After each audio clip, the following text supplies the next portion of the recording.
বিষ্ণুদের কথায় বেচা কেনা গুপ্তি করে মনুষ্যত্ব জমে, অসত্য কোথায় কবে সৎ মতিভ্রমে। সঞ্জয় রায়ের চিকিৎসার পর অ্যাপোলো হাসপাতালের বিলে যেন অজস্র অসত্য, হাজারো মিথ্যার বাসা। কোথাও 1,24,000 টাকা কেন নেওয়া হয়েছে তা স্পষ্ট জবাব নেই। কোথাও 4 মিনিটে 10 বার একই পরীক্ষা দেখিয়ে তার আলাদা আলাদা বিল করা হয়েছে। কোথাও 2 মিনিটের ব্যবধানে 4 বার মেজর অ্যানাস্থেশিয়া করে রোগীকে অজ্ঞান করা হয়েছে। এই বিচিত্র বিল অনুষ্ঠানে আপনাদের সামনে আমরা হাজির করব। অতএব এসব দেখে ভাবছেন সরকারি হাসপাতালে যাবেন, কিন্তু আজ মেডিকেল কলেজে যা ঘটলো তাতে সরকারি স্বাস্থ্য পরিষেবার নিরাপত্তা নিয়েই প্রশ্ন উঠতে বাধ্য। টেস্ট করানোর নামে দিন দুপুরে চুরি হয়ে গেল একটা সদ্যজাত শিশু। কোনো প্রত্যন্ত গ্রাম নয়, আমাদের এই কলকাতা শহরের বুকে। সিসিটিভি ফুটেজ দেখে এক সন্দেহভাজনকে চিহ্নিত করা হয়েছে। তাহলে সাধারণ মানুষ যাবেন কোথায়? সরকারি এবং বেসরকারি স্বাস্থ্য ব্যবস্থার কয়েনের দুটো পিঠ নিয়েই আমাদের আজকের এই আলোচনা। অ্যাপোলোর বিলে বেনিয়মের বহন নিয়ে এক্সক্লুসিভ রিপোর্ট আপনাদের দেখাবো, কিন্তু তার আগে এই অনুষ্ঠানের শুরুতেই দেখাবো মেডিকেল কলেজ থেকে প্রকাশ্য দিবালোকে শিশু চুরি। বললো ডাক্তার চেক আপ করবে বলে নিয়ে গেছিল। উনি ফোন করলো, ফোন করার পর বললো ঠিক আছে তোমার রক্ত রিপোর্ট আছে? আমি বললাম হ্যাঁ আছে। বললো গিয়ে নিয়ে আসো। আমি আনতে এসেছি, তবে গিয়ে দেখছি আর নেই। আবারও সরকারি হাসপাতাল থেকে শিশু চুরির অভিযোগ। এবার কলকাতা মেডিকেল কলেজ হাসপাতালে খালি হলো মায়ের কোল, জানিয়ে অগ্নিগর্ভ পরিস্থিতি তৈরি হলো হাসপাতাল চত্বরে।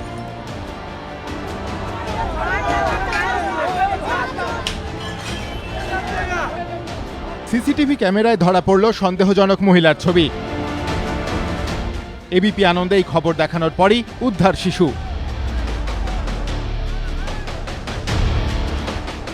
আমরাও ফুটেজ দেখতে পেলাম এবিপি আনন্দে যে এই ধরনের ভদ্রমহিলা এখানে বসে আছে একটা বাচ্চা শিশুকে নিয়ে।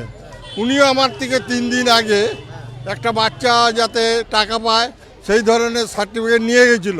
তাই আমি লোকাল পুলিশকে বললাম আমাদের যা ফুটেজ দেখিয়েছে এই ভদ্রমহিলার সঙ্গে মিল আছে এবং বাচ্চাটারও 2-3 দিনের আগের বাচ্চা তা মনে হচ্ছে।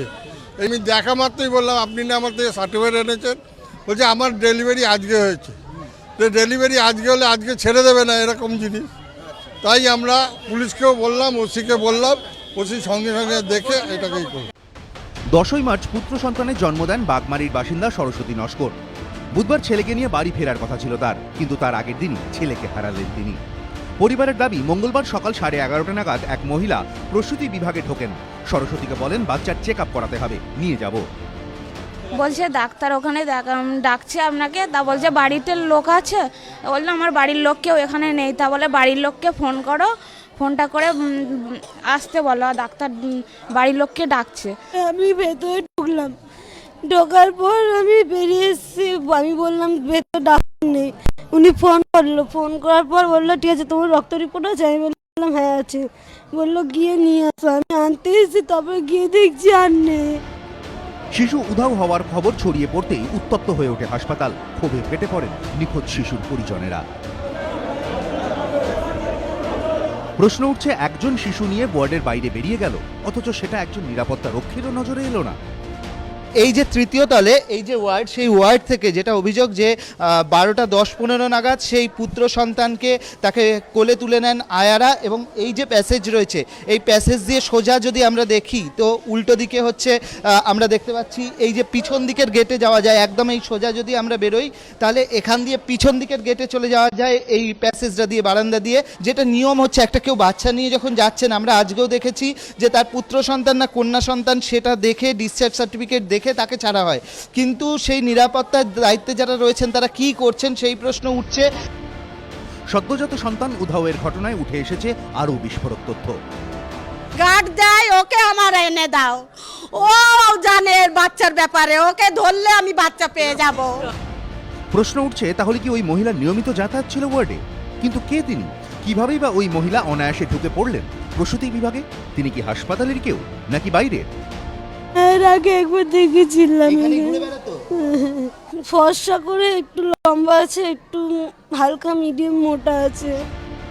শিশু উধাওয়ের ঘটনায় বউবাজার থানায় অভিযোগ দায়ের করেছে পরিবার। তদন্তে নেমে প্রথমে হাসপাতালের সিসিটিভি ফুটেজ পরীক্ষা করে পুলিশ। পাওয়া যায় সবুজ শাড়ি পরা এই মহিলার ছবি। হাসপাতালের কাছেই রয়েছে সেন্ট্রাল মেট্রো স্টেশন। সেখানকার সিসিটিভি ক্যামেরাতেও ধরা পড়ে সন্দেহভাজন মহিলার ছবি। কোলে বাচ্চা, পরনে সেই সবুজ শাড়ি, হাতে বড় প্লাস্টিক। পুলিশ সূত্রে দাবি, স্টেশনের ফুটেজ থেকেই জানা যায় সেন্ট্রাল থেকে গড়িয়াগামী মেট্রোয় ওঠেন মহিলা, নামেন পার্ক স্ট্রিট স্টেশনে। তার খোঁজ পেতে সব মেট্রো স্টেশন ও সংশ্লিষ্ট থানাগুলিতে সতর্কবার্তা পাঠানো হয়েছে। সন্দেহভাজন এই মহিলার খোঁজ দিতে পারলে 1 লক্ষ টাকা পুরস্কার ঘোষণা করেছে কলকাতা পুলিশ। আমরাও ফুটেজ দেখতে পেলাম এবিপি আনন্দে যে এই ধরনের ভদ্রমহিলা এখানে বসে আছে একটা বাচ্চা শিশুকে নিয়ে। উনিও আমার থেকে 3 দিন আগে একটা বাচ্চা যাতে টাকা পায় সেই ধরনের সার্টিফিকেট নিয়ে গেছিলো। তাই আমি লোকাল পুলিশকে বললাম, আমাদের যা ফুটেজ দেখিয়েছে এই ভদ্রমহিলার সঙ্গে মিল আছে এবং বাচ্চাটারও 2-3 দিনের আগের বাচ্চা তা মনে হচ্ছে। আমি দেখা মাত্রই বললাম, আপনি না আমার থেকে সার্টিফিকেট এনেছেন? বলছে আমার ডেলিভারি আজকে হয়েছে। তো ডেলিভারি আজকে হলে আজকে ছেড়ে দেবে না এরকম জিনিস। তাই আমরা পুলিশকেও বললাম, ওসিকে বললাম, ওসি সঙ্গে সঙ্গে দেখে এটাকেই করব। ঘটনার 9 ঘন্টা পর রাত 9:30 নাগাদ বাগমারি এলাকা থেকেই ধরা পড়েন সন্দেহভাজন ওই মহিলা। উদ্ধার হয় শিশুটি। চুরি যাওয়ার শিশুকে ফিরে পেয়ে স্বস্তি পরিবারে। আমি বাচ্চাটা দেখলাম, আমারই বাচ্চা আছে, আমাদেরই বাচ্চা আছে। এই ভদ্রমহিলাকে চিনতে? এই ভদ্রলোক, এই ভদ্রমহিলা আমাদের পাড়ার বাসিন্দার। আপনাদের জন্যই আজকে আমার বাচ্চাটাকে আমি খুঁজে পেয়েছি। স্থানীয় সূত্রে খবর, শিশুর বাড়ির কাছেই থাকেন ওই মহিলা, কিন্তু কেন তিনি এই ঘটনা ঘটালেন তা খতিয়ে দেখছে পুলিশ।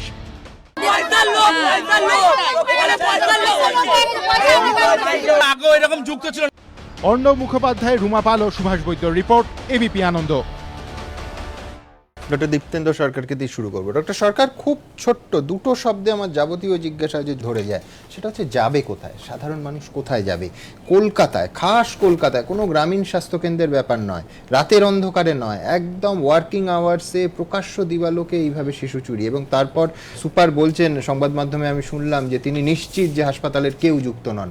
2 ঘন্টার মধ্যে তিনি নিশ্চিত হয়ে গেলেন, গ্যারান্টি দিচ্ছেন যে নার্স, আয়া, কর্মী কেউ যুক্ত নন। কি বাস্তবসম্মত? এখন এই সরকারি হসপিটালে যে প্রবলেমটা মেজর, সেটা হচ্ছে ওভার পপুলেশন। মানে আমি যেহেতু সরকারি হসপিটালের সাথে যুক্ত, আমি দেখেছি একটা আউটডোরে, সার্জারি আউটডোরে 550 পেশেন্ট, এবং যখন ওই ভিজিটিং আওয়ার্সগুলো আসে সেই সময় কি হয়, ওই একটা হোয়াইট কার্ড দেখানোর জন্যে 500 লোক কোলাপসিবল গেটের কাছে ধাক্কা মারছে, এবং এরা ভেতরে ঢুকে যাওয়ার পরে যেটা করে, আরেকটা পেশেন্ট পার্টির হাত দিয়ে হোয়াইট কার্ডটা দিয়ে দেয়, সেটা দিয়ে আরেকজন ঢুকছে। আমাদের প্রতিনিয়ত ওয়ার্ডে ঢোকার পরে প্রথম কাজ হয় পেশেন্টের বাড়ির লোককে বাইরে বেরিয়ে দাঁড়ানোর জন্যে। শিশু চুরি তো একটা দিক, এর সাথে ডাক্তারদের সুরক্ষা পর্যন্ত এর সাথে। এই যে এত ঘটনা ঘটছে, তার কারণ কারা ঢুকছে, কিভাবে ঢুকছে, এটা বেশিরভাগ সময় লোকেটই করা যায় না। আপনি এর চেয়েও বড় এবং খারাপ জিনিস ঘটতে পারে। সুতরাং আপনি এর চেয়েও বড় বলছেন, কিন্তু মায়ের কোল থেকে সন্তান চুরির থেকে বড়, মানে আমি বলছি যে অবশ্যই আমি আপনার উদ্বেগটা শেয়ার করছি। 4 দিনের একটা শিশু, সে চুরি হয়ে গেল, এবং সিসিটিভি বসেছে। এরমও নয় যে প্রথমে যেটা শোনা যাচ্ছিল যে সিসিটিভি খারাপ, ফুটেজ পাওয়া গেছে সেখানে। মানে নিরাপত্তা ব্যবস্থা, আপনি বলছেন একটা সাদা কার্ডের ওপর ডিপেন্ডেন্ট। আমাদের প্রতিনিধিরা গিয়ে প্রায় রোজ দেখছেন যে সবাই ঢুকে পড়ছেন। এই ব্যবস্থাটা তো করাই। আমি জনসংখ্যার চাপ, লোক সংখ্যার চাপ সব বুঝছি। এটা আপনি যদি বলেন এটা কবে হয়েছে, এটা আজ থেকে 8-10 বছর আগে একটা মডেলের জন্য এটা চেঞ্জ হয়। তার আগে পেশেন্ট পার্টির রেস্ট্রিকশনটা খুব ক্লিয়ার ছিল। তারপরে একটা মডেল নর্থ ইন্ডিয়ায় চালু হয়, যেখানে বলা হয় যে পেশেন্টকে দেখবে তার বাড়ির লোকই। এই মডেলটা কিছু কিছু চ্যারিটেবল হসপিটালে সাকসেসফুল হওয়ার পরে তৎকালীন সরকার থেকে এটা বলা হয় যে পেশেন্টকে তার বাড়ির লোকই। এই মডেলের জন্য সুরক্ষা কম্প্রোমাইজড হচ্ছে, এই মডেলের জন্য ডেফিনিটলি সুরক্ষা বিরাটভাবে কম্প্রোমাইজ। আমি দ্রুত দর্শকদের দেখাতে চাইবো যে আজকে যে আতঙ্কের ছবিটা আমাদের ক্যামেরায় বারবার উঠে এসেছে, যাদের পক্ষে সম্ভব সদ্যজাতদের নিয়ে তারা হাসপাতাল ছেড়ে চলেও গেছেন। দেখুন, মেডিকেল কলেজ হাসপাতাল থেকে শিশু চুরির অভিযোগ, 9 ঘন্টা পর উদ্ধার। কিন্তু তার আগে ঘটনার জেরে তীব্র আতঙ্ক ছড়ায় অন্য মায়েদের মধ্যে। শিশু চুরির আতঙ্ক, সদ্যজাতকে কোলে নিয়ে পড়ি কি মরি করে দৌড়, যার জেরে প্রকট হলো সরকারি হাসপাতালের নিরাপত্তাহীনতা। কদিন আগেই মা হয়েছেন হুগলির জাঙ্গিপাড়ার শ্রাবন্তী ঘোষ। ভর্তি ছিলেন প্রসূতি বিভাগে। এদিন শিশু চুরির খবর শোনার পর দ্রুত বেড ছেড়ে বেরিয়ে আসেন তিনি। সন্তানকে কোলে নেওয়ার মতো অবস্থা ছিল না শ্রাবন্তীর। সাহায্য করেন স্বামী। আমি বাচ্চাকে নিয়ে যাচ্ছি, এইরকম পরিস্থিতি সারা দুপুর থেকে তো মেডিকেল কলেজ উত্তাল হয়ে আছে, যার ফলে পারছি না কোনোভাবেই সাহস নিতে। ভয় তো আছেই। কিসের ভয়? এই যে এখানের পরিস্থিতি দেখে যা বাচ্চা এইভাবে চুরি হচ্ছে। ঘটনার সময় একাই বাচ্চাকে নিয়ে বেডে শুয়েছিলেন আমতার আঙ্গুরা বেগম, কিন্তু কোল খালি হওয়ার আশঙ্কায় একাই সদ্যজাতকে নিয়ে বেরিয়ে আসেন তিনি। আর মেয়েগুলো প্রত্যেক দিন 300 টাকা করে নিচ্ছে আমাদের থেকে। নার্স আর ওরা টাকাটা ভাগ করে নেয় না। বাচ্চা ছুটি হয় না, আমি অন্য প্রাইভেটে দেখাবো। আতঙ্ক গ্রাস করে কলকাতা মেডিকেল কলেজ হাসপাতালের প্রসূতি বিভাগে ভর্তি থাকা অন্য রোগীদেরও। সবাই ভাবতে শুরু করেন এখানে থাকলে হয়তো তারাও শিশু খোয়াবেন। ভয় তো লাগছে, নিজেদের বাচ্চাগুলো আছে, যদি কিছু হয়। আমাদের ভয় তো লাগবে, আমাদের বাচ্চা আছে, আমাদের তো ভয় লাগবে, প্রত্যেকের ভয় লাগছে। সবসময় যদি এরকম হয় তো এমনিতে তো ভয় লাগবে। শিশু চুরির অভিযোগে দুপুরে হাসপাতালে বিক্ষোভ হয়। প্রসূতি বিভাগ ছাড়িয়ে যার প্রভাব পড়ে অন্যান্য ওয়ার্ডেও। ক্ষোভ উগরে দেন রোগীর আত্মীয়রা।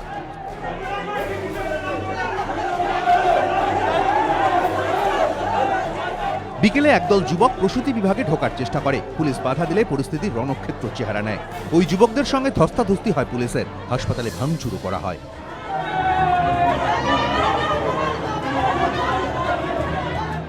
রাজর্ষি দত্তগুপ্ত, প্রকাশ সিনহা ও সত্যজিৎ বৈদ্য, এবিপি আনন্দ, কলকাতা।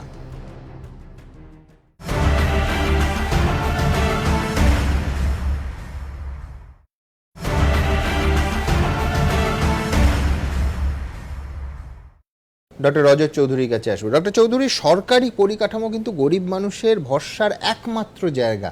অসংখ্য মানুষ, কয়েক কোটি মানুষ, তারা বেসরকারি হাসপাতালে অ্যাফোর্ড করতে পারেন না। আর ইদানিং যা হচ্ছে তাতে তো আরও ভয় পাচ্ছেন। আমি বলছি, বেসরকারি জায়গায় ক্ষতি হলে ভীষণ কঠোর ব্যবস্থা নেওয়া উচিত। এখন বিল আসছে, রাজ্যপালের স্বাক্ষরের অপেক্ষায় কমিশন তৈরি হচ্ছে, কিন্তু সরকারি ক্ষেত্রে যদি গাফিলতি হয় তাতেও তো কঠিন শাস্তি চাই। আমি বলছি, আমি এটা বিশ্বাস করি না যে সমস্ত বাইরের লোক এবং সুপার নিশ্চিত হতে পারেন, কোনো সচেতন মানুষ নিশ্চিত হবেন না 2 ঘন্টার মধ্যে যে হাসপাতালের কেউ যুক্ত নয়। এই র্যাকেটগুলো কিন্তু গড়ে উঠেছে বহু ক্ষেত্রে। সেটা দালাল চক্র বলতে পারেন, সেটা শিশু চুরির চক্র বলতে পারেন, হাসপাতালের ইনসাইডার এবং আউটসাইডারদের একটা সম্মিলিত অপরাধ চক্র। তো আমি দুঃখজনক পরিস্থিতি প্রচন্ড, এটা মানে এ নিয়ে কোনো সন্দেহ নেই। কিন্তু এটার মানে প্রথম বলি যে অ্যাকচুয়ালি যারা কর্মী হাসপাতালের মধ্যে যারা কাজ করছে, তারা সরকারি হোক বা কন্ট্রাকচুয়াল স্টাফ হোক, তাদের একটা আইডেন্টিটি প্রুফ থাকা উচিত। এবং যারা সিকিউরিটি পার্সোনালস আছে তাদেরকে একটা ভূমিকা পালন করতেই হবে বিনয়ের সাথে, যে যারা উইদাউট আইডেন্টিটি কার্ড তারা কর্মচারী হলেও যেন তারা না এন্ট্রি করে। এবং আমাদের এই সরকারি পরিকাঠামো বা এই যে হসপিটাল ইঞ্জিনিয়ারিং এর যেটা অসুবিধা, মাল্টিপল ভার্টিক্যাল স্ট্রাকচারস, এতগুলো ভার্টিক্যাল, একটা সিঙ্গেল ভার্টিক্যাল স্ট্রাকচার হলে পারে সিকিউরিটি বা ইন আউট মেনটেন করা যতটা সহজ, একটা 14-15টা বিল্ডিং হলে পরে সেটার ইন আউট কিন্তু মনিটর করা খুব ডিফিকাল্ট। পেছন থেকে বেরিয়ে যাচ্ছে আর লোকজন জানে যে পেছন দিক দিয়ে বেরোনোর জায়গা আছে, এদিক জায়গা আছে, তাহলে এইটা কিন্তু মানে এই ছবিটা, এই লুফোলস গুলোর সুযোগেই কিন্তু দালাল চক্রও বাড়ছে। হ্যাঁ, ডেফিনেটলি। যেমন শিশু চুরি চক্র চলছে, হসপিটাল ইঞ্জিনিয়ারিং থেকে শুরু করে সিকিউরিটি পার্সোনাল আইডেন্টিটি, দেখুন যে এরকম কাজ করছে এর মানে কিন্তু শত্রু ভিতরেই ঘুরছে কোথাও। ঠিক ঠিক। এটা এরকম খুব ডিফিকাল্ট বলা যে বাইরের থেকে হঠাৎ এসে জানে যে বাচ্চা ইনফরমেশন থেকে, এটার জন্য কিন্তু ডাক্তার হওয়ার দরকার নেই। এটা স্বাভাবিক মানুষ হলেই বোঝা যায় যে এটা হয়তো ভিতরে কেউ যাতায়াত করছে, সে এরকম করছে। মানে নয়তো ইডেন হাসপাতালের 3 তলায় উঠে একটা পুত্র সন্তান নিয়ে আমি চলে গেলাম, এরকম তো হয় না। আর দেখুন মানে এখনো মানে আমরা সরকারি হাসপাতালে যেটা দেখি, এরকম অনেকেই যারা কর্মচারী সরকারি হয়তো নয়, যারা কন্ট্রাকচুয়াল স্টাফ, তারা কিন্তু আমরা যখন তারা নানান কাগজপত্র নিয়ে আসে আমরা জিজ্ঞেস করি এখনো যে আপনি কে, আপনি কর্মচারী, এটা জিজ্ঞেস করতে হয় না, বুঝতে পারি না আমরা। তো দুম করে তাকে যদি কিছু বলে দিচ্ছি, সে হয়তো বাইরের লোক হতে পারে। তো এই যে একটা আইডেন্টিটি প্রুফটা কিন্তু অনেক সময় কিন্তু আমরা মিসিং দেখি, এটা প্রথম জিনিস। আর security personnel should have more say on this bearings. আর এত ইন আউট গুলো বন্ধ করতে হবে। ঠিক। আমি আমার দ্বিতীয় পর্বে ঢুকবো, সেটা হচ্ছে অ্যাপোলো হাসপাতালের এই বিচিত্র বিল। কেন বিচিত্র বলছি, পরতে আপনাদের সামনে তা তুলে ধরবো। দ্রুত একবার দেখি কোথায় কোথায় অসঙ্গতি, কোথাও কোথাও অস্পষ্টতাও রয়েছে, যাতে স্বাস্থ্য দপ্তরও প্রশ্ন তুলেছে। 1,24,000 টাকা যে কোনো সাধারণ মধ্যবিত্ত পরিবারের মতো ডানকুনির সঞ্জয় রায়ের পরিবারের কাছেও এই অঙ্কটা অনেক। আর স্বাস্থ্য দপ্তর সূত্রে দাবি, অ্যাপোলো হাসপাতালে সঞ্জয়ের চিকিৎসার বিলে এই পরিমাণ টাকাই কেন নেওয়া হয়েছে তার কোনো সদুত্তর পাওয়া যাচ্ছে না। অ্যাপোলো কর্তৃপক্ষের দাবি লিভারে রক্তক্ষরণ বন্ধ করতে সঞ্জয়ের অ্যাঞ্জিও এম্বোলাইজেশন করা হয়। এবার দেখুন বিলে তার জন্য কি কি খরচ দেখানো হয়েছে। ক্যাথ ল্যাবের ভাড়া বাবদ চার্জ করা হয়েছে ৮,৫৮০ টাকা। সরঞ্জাম বাবদ নেওয়া হয়েছে ৫১,৩৮৪ টাকা। অ্যাঞ্জিও এম্বোলাইজেশনের সময় পরীক্ষা নিরীক্ষার খরচ ধরা হয়েছে ৪০,২৫০ টাকা। অ্যানাস্থেশিয়ার চার্জ দেখানো হয়েছে ৯,৩৬০ টাকা। ইন্টারনালাইজেশন অবস্ট্রিকচারের খরচ বাবদ নেওয়া হয়েছে ৩৬,১১০ টাকা। ভিসারাল অ্যাঞ্জিওর প্রসেসিং এর চার্জ বাবদ ৯,০৭০ টাকা। এইভাবে অ্যাঞ্জিও এম্বোলাইজেশনের জন্য মোট বিল দেখানো হয়েছে ২,৭৮,৭৫৪ টাকা। আর এখানে গল্পে গরমিল, কারণ বিলে ১,২৪,০০০ টাকা যে একটি হিসেবে দেখানো হয়েছে তা কিসের জন্য নেওয়া হয়েছে সেটারই নাকি সঠিক জবাব দিতে পারেনি অ্যাপোলো কর্তৃপক্ষ। স্বাস্থ্য দপ্তর সূত্রে এমনটাই দাবি। তাহলে কি এই ১,২৪,০০০ টাকার হিসেবের মধ্যেই লুকিয়ে রয়েছে ভূত? বিলিংয়ের ব্যাপারটা ওরা নিজে ইচ্ছে মতন বানিয়ে গেছে। যথেষ্ট সন্দেহ আছে। ওর ডাক্তারের চার্জ আলাদা নিয়েছে, ওর ক্যাথল্যাবের চার্জ নিয়েছে, ওটির যে যন্ত্রপাতি তার চার্জ নিয়েছে, অ্যানেস্থেশিয়ার চার্জ নিয়েছে। এছাড়াও আমি বিলে দেখলাম যে ১,২৪,০০০ টাকার চার্জ নিয়েছে। আমি জানতে চাই অ্যাপেলোর এদের কাছে যে এই টাকাটা কিসের। এটাও কি বিল বাড়ানোর একটা প্রক্রিয়া মাত্র? প্রশ্নের উত্তরের জন্য বারবার অ্যাপোলো সিইও রানা দাশগুপ্তর সঙ্গে যোগাযোগের চেষ্টা করা হলেও তার কোনো প্রতিক্রিয়া পাওয়া যায়নি। কিন্তু যে অ্যাঞ্জিও এম্বোলাইজেশনের জন্য অ্যাপোলো কর্তৃপক্ষ ২,৭৮,৭৫৪ টাকা বিল করেছে বলে সূত্রের দাবি, তা করাতে মাত্র ১,২৫,০০০ টাকা থেকে ১,৩০,০০০ টাকা খরচ হয় বলে শহরের আরেকটি বেসরকারি হাসপাতালের দাবি। শুধু টাকার হিসেব ঘিরেই প্রশ্ন নয়, আরেকটি চাঞ্চল্যকর তথ্যও সামনে এসেছে। স্বাস্থ্য দপ্তর সূত্রে দাবি, সঞ্জয়ের অ্যাঞ্জিও এম্বোলাইজেশন হয়েছিল কিনা সে বিষয়ে নিশ্চিত হতে অ্যাপোলো থেকে গোটা প্রক্রিয়ার সিডি চেয়েছিল তারা।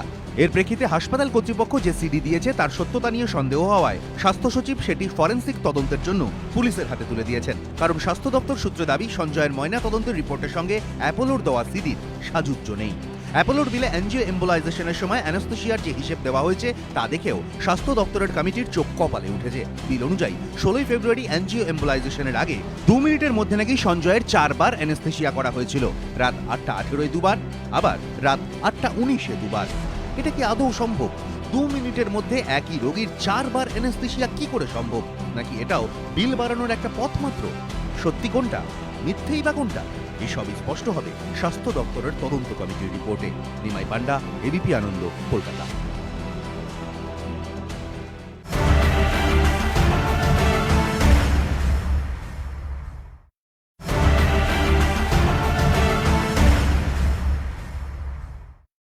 এখানেই শেষ নয়, পরপর একাধিক পর্যায়ে গরমিলের সন্দেহ করছে স্বাস্থ্য দপ্তর। কোথায় কোথায় আপনাদের দেখাবো। আমি প্রথমে ডক্টর চৌধুরীর কাছে আসবো, যেহেতু আপনার সাবজেক্ট।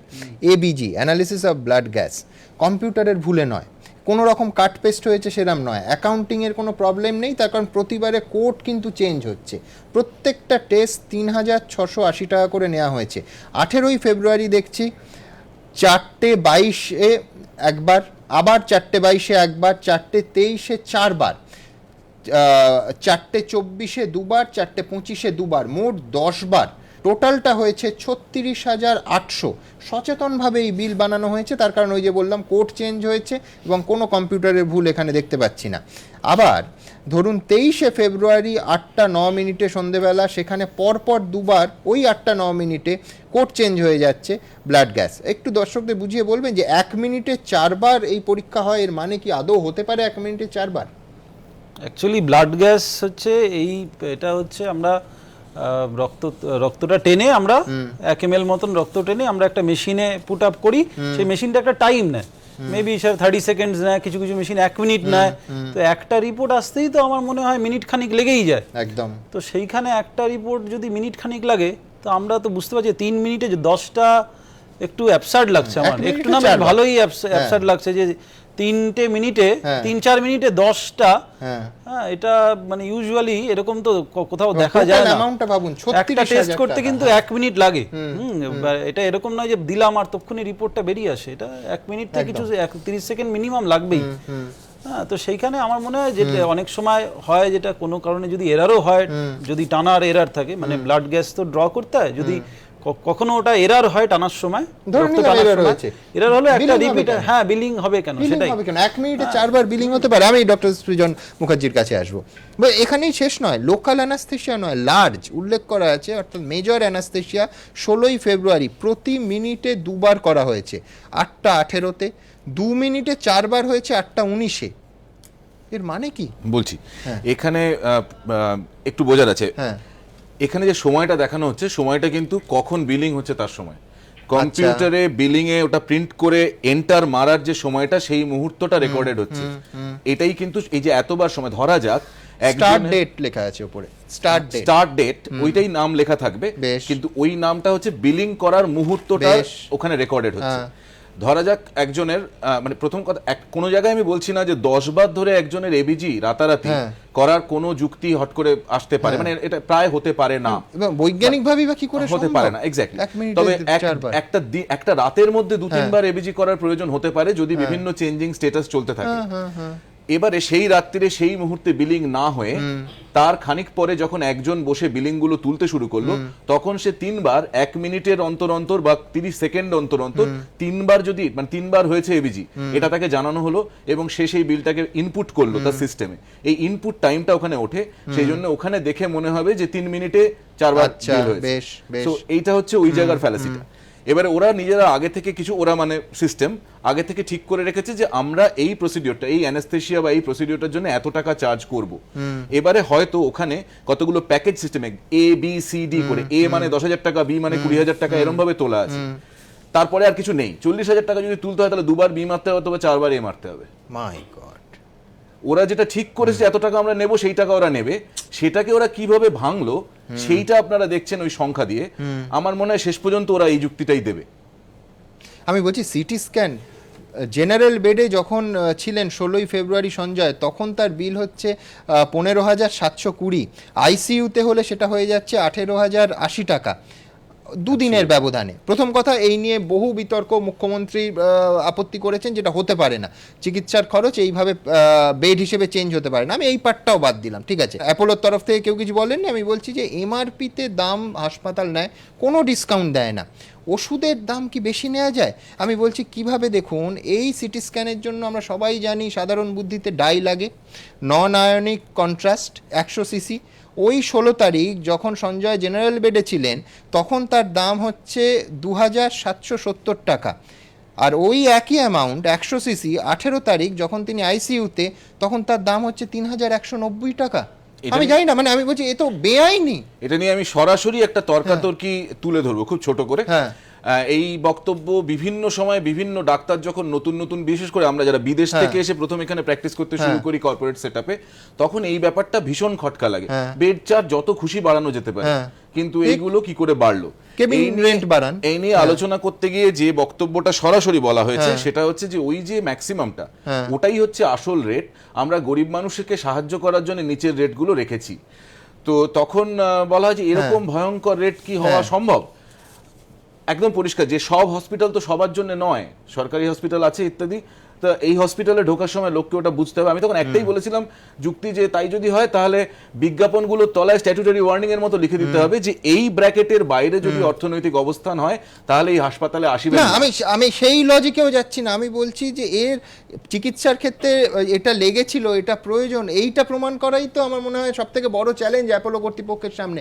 আমি রুবির কাছে যাব। রুবি, আমি নিশ্চিত যখন আমাদের আত্মীয় স্বজনরাও কেউ ভর্তি হন, আমরা কেউই বিল এত খুঁটিয়ে দেখি না। আপনারাও নিশ্চয়ই দেখেননি যে এতে এ ধরনের গরমিল আছে।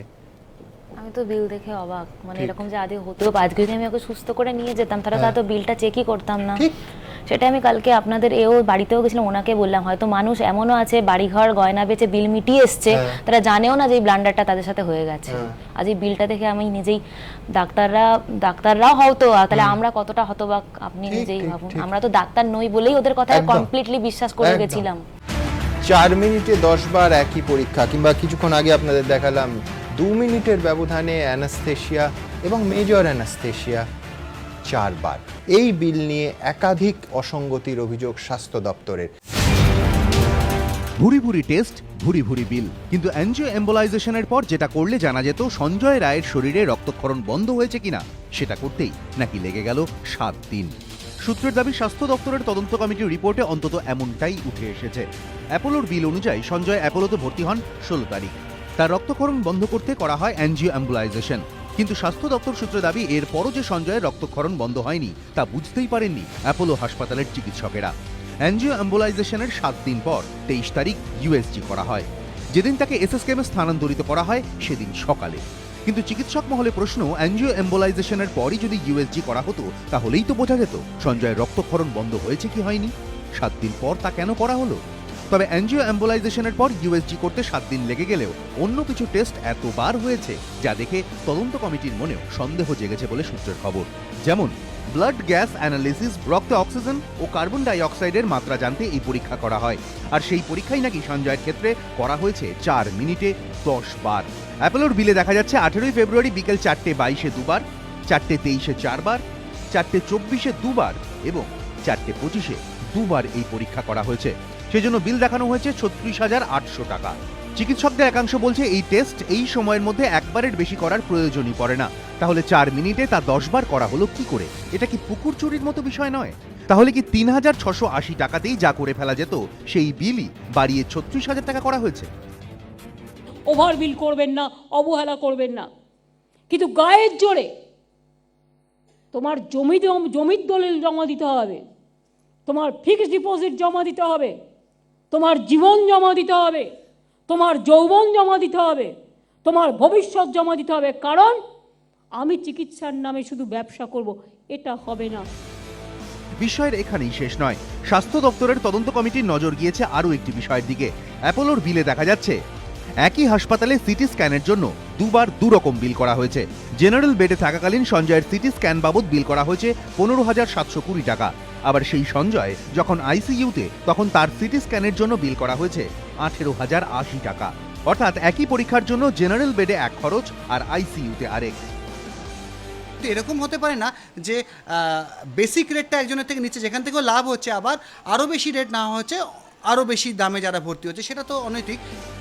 একই ঘটনা ঘটেছে সিটি স্ক্যানের সময় ব্যবহৃত একটি ওষুধের বিল নিয়েও। 16 ফেব্রুয়ারি নন আয়নিক কন্ট্রাস্ট নামে এই ওষুধের বিল একবার দেখানো হয়েছে 2,770 টাকা, আর 18 ফেব্রুয়ারি একই ওষুধের জন্য বিল করা হয়েছে 3,190 টাকা। ট্রিটমেন্ট তো কমপ্লিটলি ভুল করেছে, আর বিলিংয়ের ব্যাপারটা ওরা নিজে ইচ্ছে মতন বানিয়ে গেছে। ভুয়ো বিল মেটাতে আমার থেকে অর্নামেন্টস চেয়েছিল। একই মিনিটের মধ্যে 4 বার ব্লাড টেস্ট, একই সময়ে 4 বার অ্যানেস্থেসিয়া। কেউ কতটা মানে দিনের পর দিন পাপ করে করে একটা জায়গায় পৌঁছালে তবে গিয়ে আজকে এরকম বিল তৈরি করা যায়। বিল নিয়ে অবাক হওয়ার জায়গা রয়েছে আরও।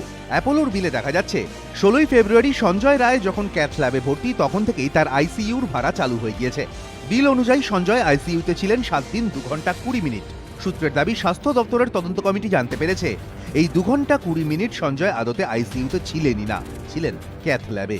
একই ব্যক্তি তো একই সময় 2 জায়গায় থাকতে পারেন না। অথচ আইসিইউতে এই 2 ঘন্টা 20 মিনিটের জন্যই গোটা দিনের চার্জ অর্থাৎ 9,500 টাকা নেওয়া হয়েছে। বিলে এই অসঙ্গতি নিয়েই এখন খোঁজ খবর চালাচ্ছে তদন্ত কমিটি। নিমাই পান্ডা, এবিপি আনন্দ, কলকাতা।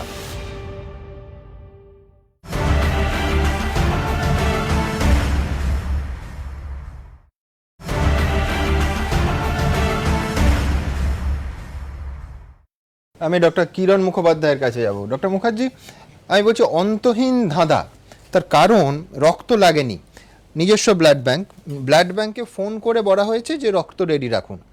ব্লাড ব্যাংক প্রসিডিওর হিসেবে প্রায় 3,000 টাকা, 2,970 টাকা কাটা হয়েছে।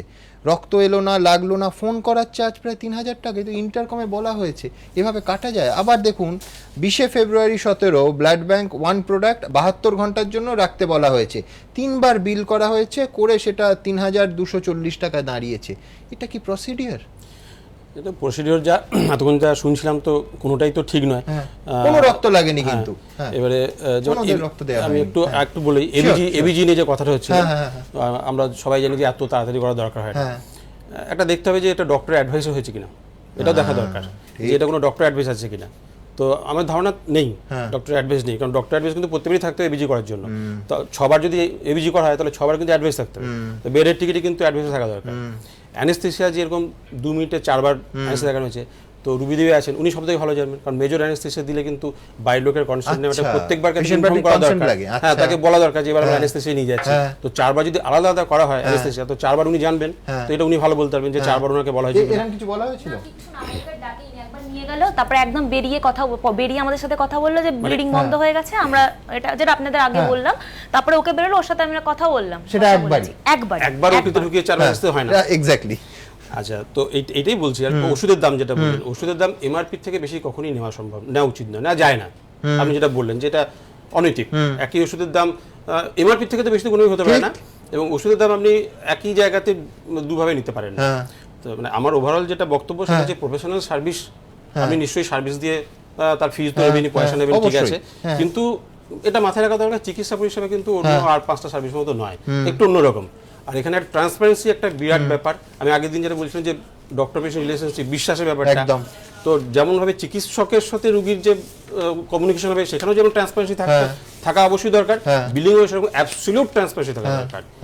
আর অসুখটা কিন্তু বহু গভীরে, আমি আগের দিন একবার কথা বলছিলাম, মানে সমূলে শিকড় থেকে উৎখাত না করতে পারলে ভবিষ্যতে আমাদের খুব অন্ধকার দিন আমাদের জন্য অপেক্ষা করছে সামনে। আমি ডক্টর জ্যোতির্ময় দত্তর কাছে যাব, তার আগে দর্শকদের বলবো যে পুরো টাকা না দিলে, আপনারা জানেন এতবার সংবাদ মাধ্যমে দেখানো হয়েছে যে এসএসকেএমে ছাড়বো না, এফডি ইত্যাদি জমা নেওয়া হলো। মেডিক্লেম ছিল সঞ্জয়ের, মেডিক্লেম নিজেরাই অ্যাপোলো কর্তৃপক্ষ ক্যান্সেল করে, বলেন মেডিক্লেমে টাকা দিতে দেরি হবে ইত্যাদি। মেডিক্লেমের প্রসেসিং চার্জ হিসেবে মানে টিপিএ প্রসেসিং চার্জ বলে কাটা হয়েছে, যে মেডিক্লেমের কার্যত টাকা নেওয়া হয়নি। মানে আমি বলছি তো দিনে দুপুরে ডাকাতি, আমরা সবাই জানি এই গোটা বিষয়টা। এবং বিলিং যদি আপনি দেখেন, সঞ্জয়ের বন্ধুরা একজন এক একটা অ্যামাউন্ট দিয়েছেন, দিয়ে কোনো রকমভাবে বিলটা মিটিয়ে এসএসকেএমে তারা নিয়ে গেলেন, এফডি জমা রাখা হলো, সেখানে টিপিএ প্রসেসিং চার্জ নেওয়া হচ্ছে মেডিক্লেমে, যে মেডিক্লেম অ্যাপোলো কর্তৃপক্ষই ডিনাই করেছেন। অ্যাকচুয়ালি আমি এতক্ষণ যেগুলো শুনছিলাম, আমি সরকারি হাসপাতালে ছিলাম, তো আমি যেটা বলতে চাইবো যে চিকিৎসাকে পণ্য করে ফেলা হয়েছে এখন পুরোপুরি।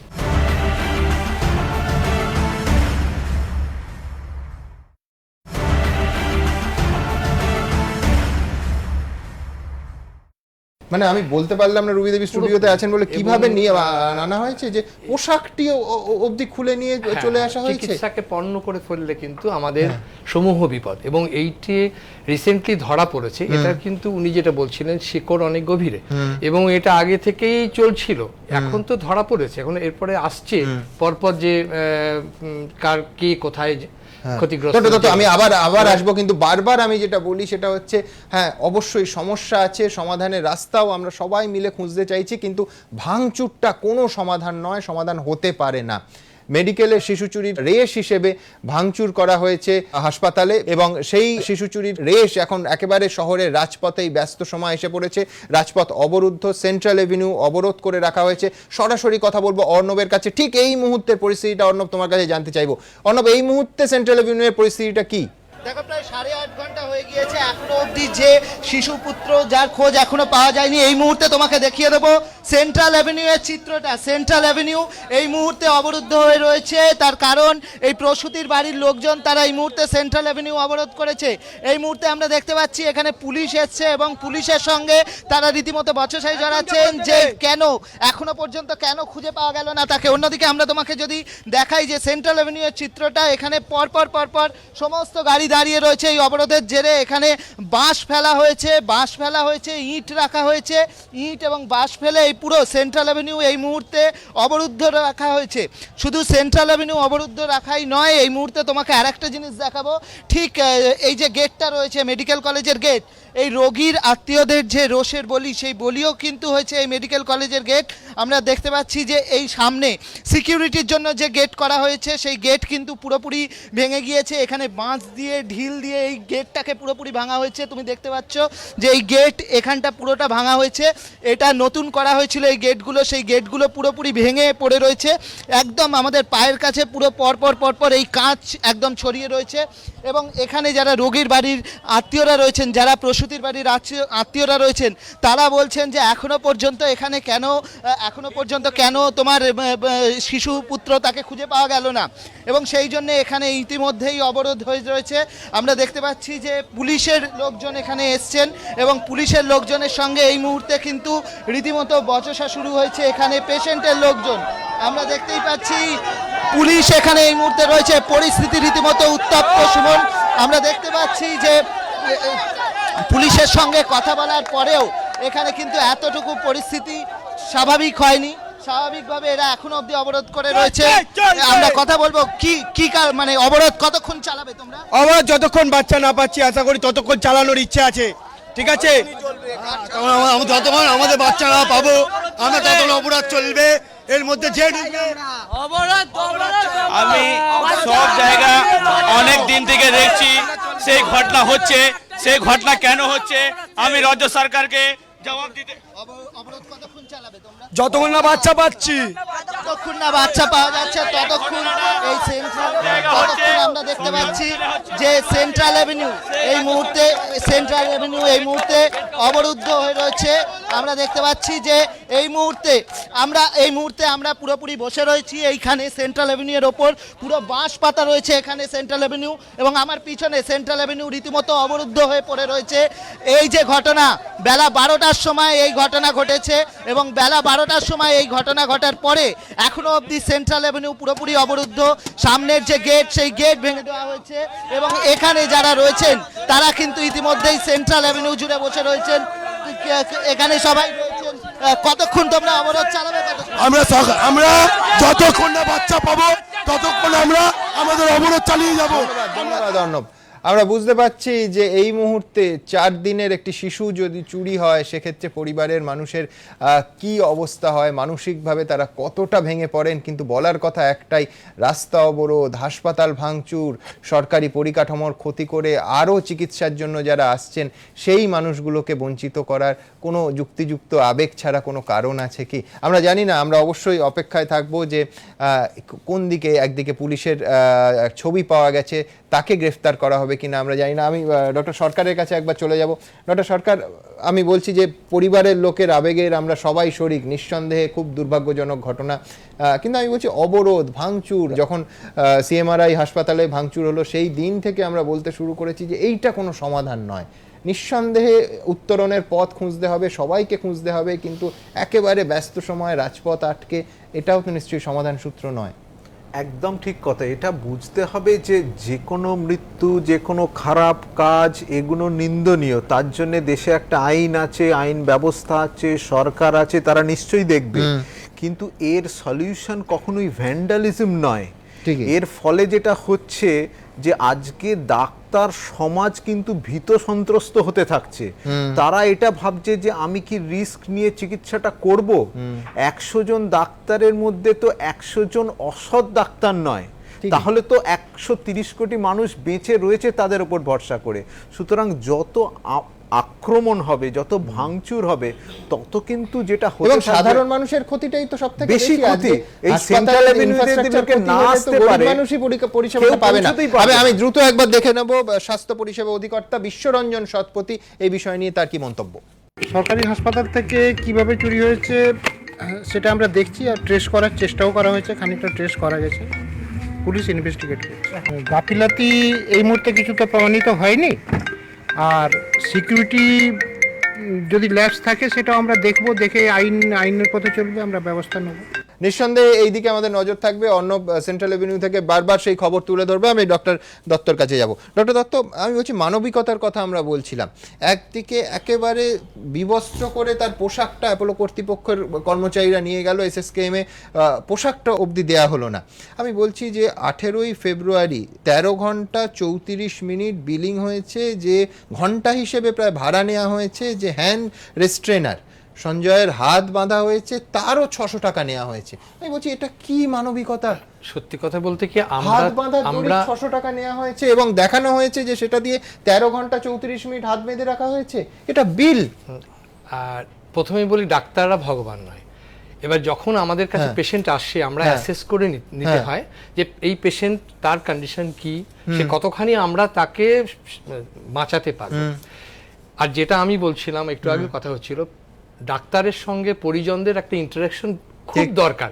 এবং যখনই একজন কেউ হসপিটালে এলেন বা বেসরকারি সরকারি, সেখানে কিন্তু ডাক্তারের সঙ্গে পেশেন্ট পার্টির ইন্টারাকশন খুব দরকার, যে আমার এইগুলো হয়েছে, চিকিৎসা খরচ মোটামুটি হতে পারে, বেশি কম হতে পারে, কিন্তু সেইখানে যদি সেই খরচটাকে দেখানো হয় অত্যধিক পরিমাণে এবং শুধু টাকা রোজগারের জন্য, এইখানটা কিন্তু আমাদেরকে ভাবতে হবে যে এটা চিকিৎসাকে পণ্য করা নয়।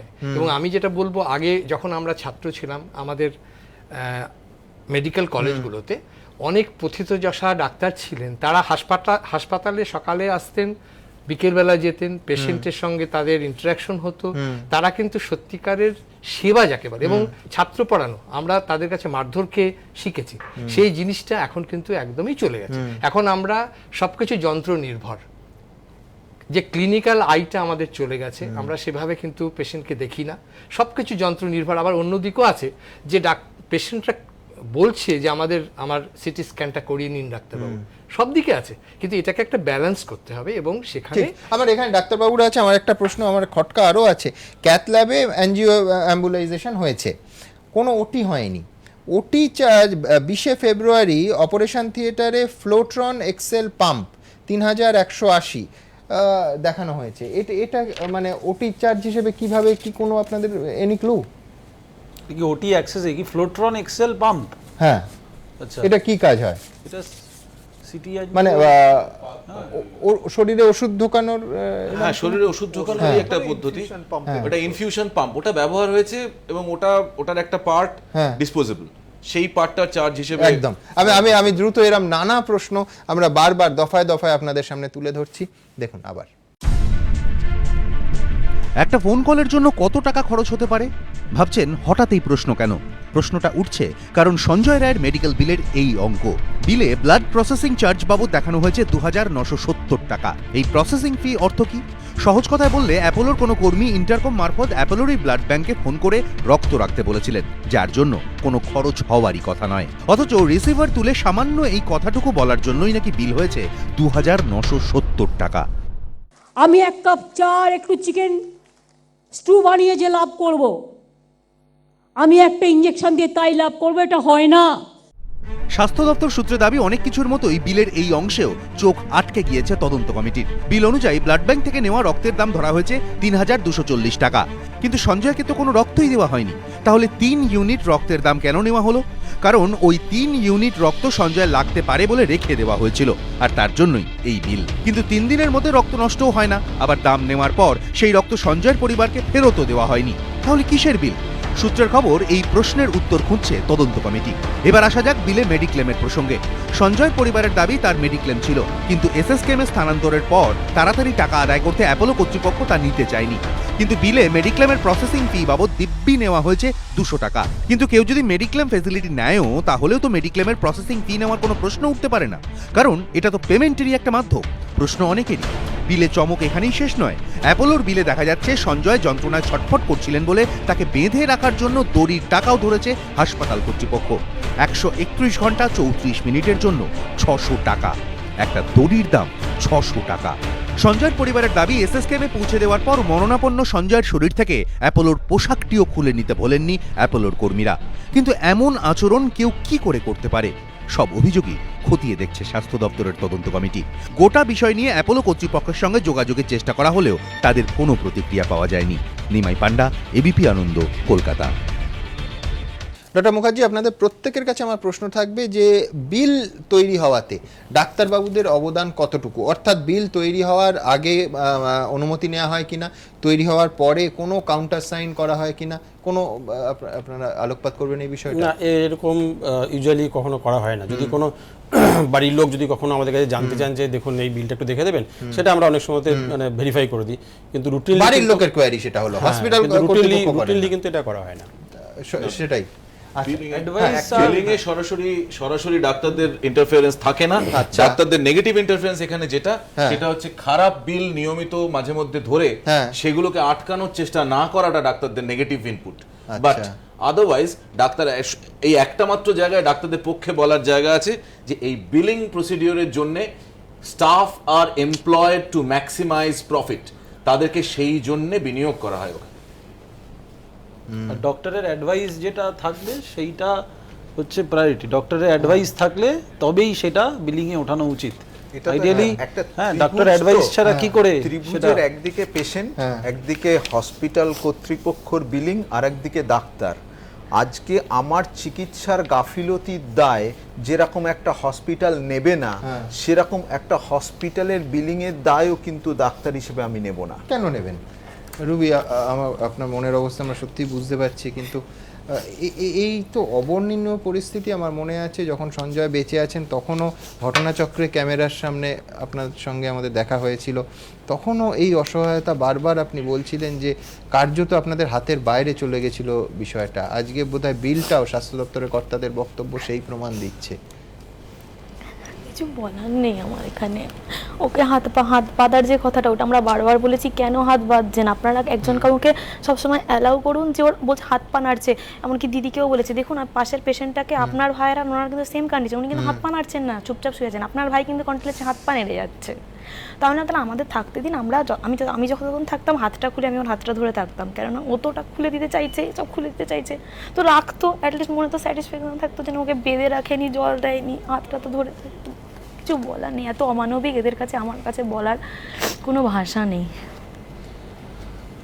সত্যি আমাদেরও বোধহয় ভাষা হারিয়ে যায় যখন আমরা দেখি যে হাত বাঁধার ক্ষেত্রে দড়ির টাকা 600 টাকা হিসেবে তার ভাড়া নেওয়া হয়েছে। এই মুহূর্তে ফুলবাগান থানায় অ্যাপোলোর 2 কর্তা, তাদের জিজ্ঞাসাবাদ চলছে। চিকিৎসক এবং কর্মীদের পর এবার আতশকাচের তলায় শীর্ষ আধিকারিকরা। ডানকুনির সঞ্জয় রায়ের মৃত্যুর ঘটনায় এবার অ্যাপোলো হাসপাতালের প্রাক্তন পূর্বাঞ্চলীয় অধিকর্তা রূপালী বসু এবং কলকাতার অ্যাপোলো হাসপাতালের সিইও রানা দাশগুপ্তকেও জিজ্ঞাসাবাদ করল ফুলবাগান থানা। মঙ্গলবারই অ্যাপোলোর 2 আধিকারিককে তলব করা হয়। দুপুর 3:20 ফুলবাগান থানায় এসে পৌঁছন কলকাতায় অ্যাপোলোর CEO Rana Dasgupta.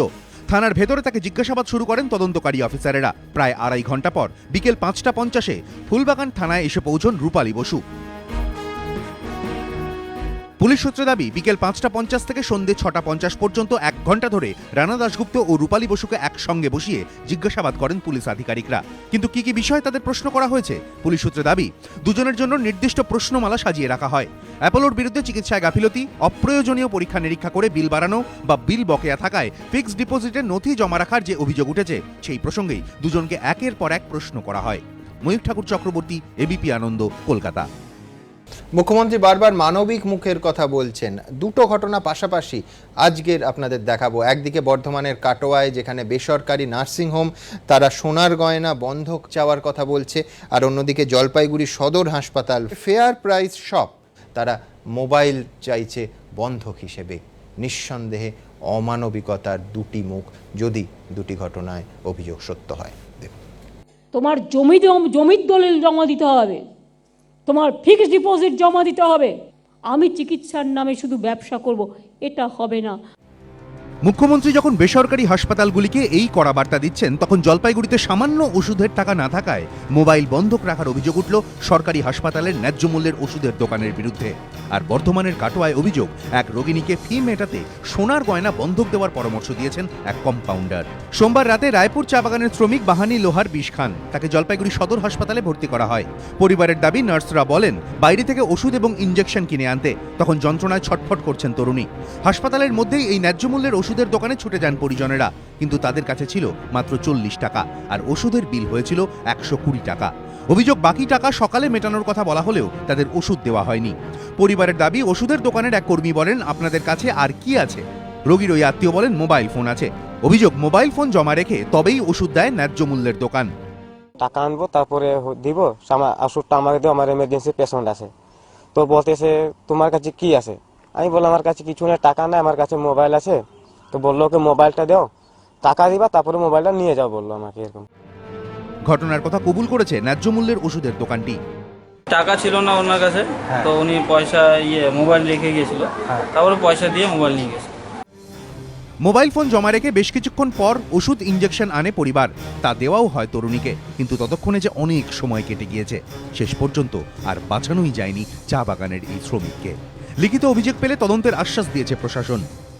Cashless হেসেল free service আমরা টু দ্য অল পিপল আমরা দেব, এতে এপিএল বিপিএল কোনো ব্যাপার নয়। তবে অবশ্যই আমার কাছে কমপ্লেন এলে আমি খতিয়ে দেখে ব্যবস্থা নেব। বর্ধমানে আবার বন্ধকে অভিযুক্ত চিকিৎসক ও কম্পাউন্ডার। 4 বছরের মেয়ে ও আত্মীয়কে সঙ্গে নিয়ে মুর্শিদাবাদের বাসিন্দা জুলি বিবি কাটোয়ার স্ত্রীরোগ বিশেষজ্ঞ প্রণবানন্দ ঘোষের চেম্বারে আসেন। অভিযোগ, তাকে জানানো হয় চিকিৎসকের ফি 150 টাকা, কিন্তু ওই গৃহবধূর কাছে ছিল 120 টাকা। অভিযোগ, চিকিৎসকের সঙ্গে কথা বলে বেরিয়ে কম্পাউন্ডার রোগীকে বলেন গয়না বন্ধক দিয়ে বাকি টাকা আনতে, তবেই ডাক্তার তাকে দেখবেন।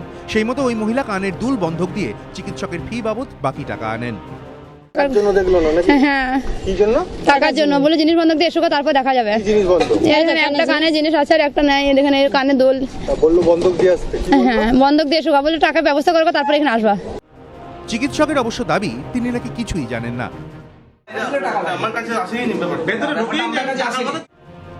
তবে গয়না বন্ধক দিয়ে ফিয়ের টাকা জোগাড় করলেও ওই মহিলার অবশ্য আর ডাক্তার দেখানো হয়নি, কারণ টাকা জোগাড় করতে করতে চিকিৎসকই চলে যান।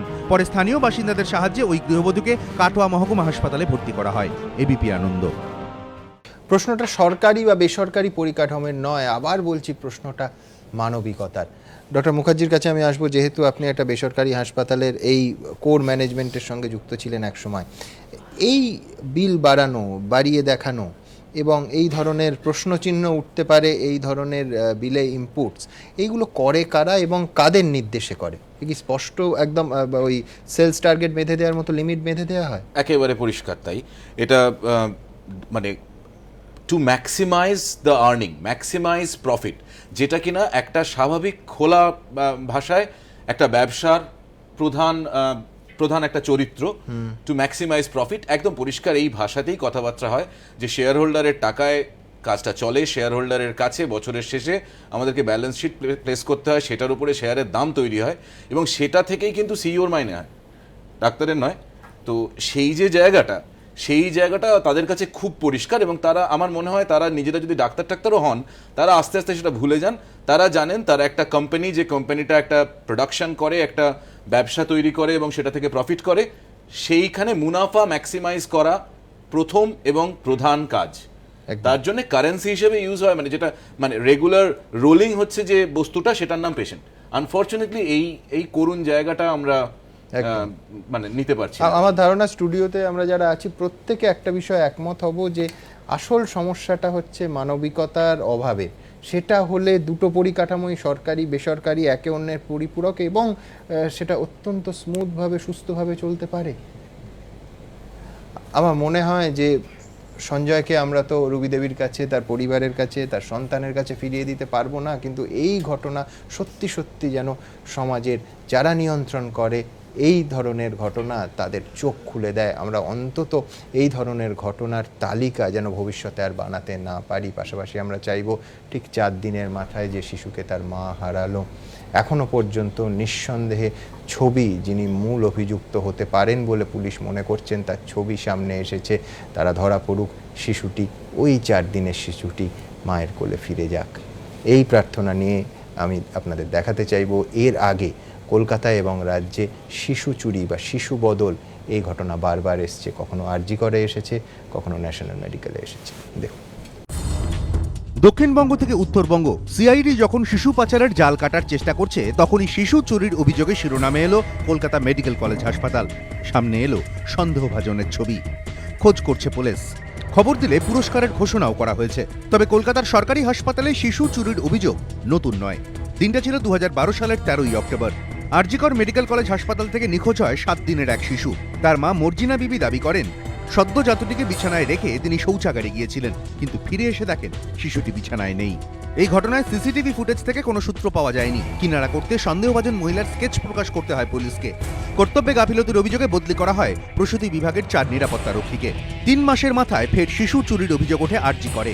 2013 সালের 22শে জানুয়ারি হাসপাতালে চিকিৎসা করাতে আসেন রাজারহাটের ফরিদা বিবি। সঙ্গে ছিল 3 সন্তান। তার দাবি 6 বছরের বড় মেয়ের কাছে 3 মাসের ছোট মেয়েকে রেখে আউটডোরে টিকিট কাটতে গিয়েছিলেন তিনি।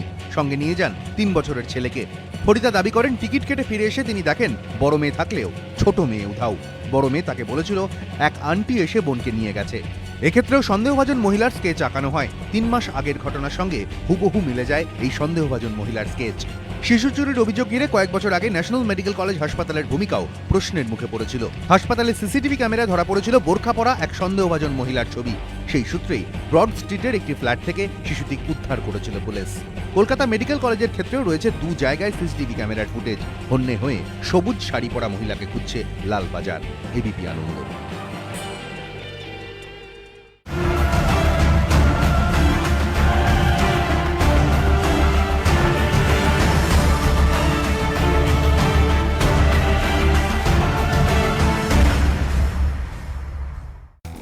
ঘণ্টাখানেক সঙ্গে সুমন নিবেদন করছে আধুনিক টিএমটি বার্স, ভরসা হমেশা। Powered by Oshea herbals, Phytogen hair oil and vitalizer, gain hair naturally.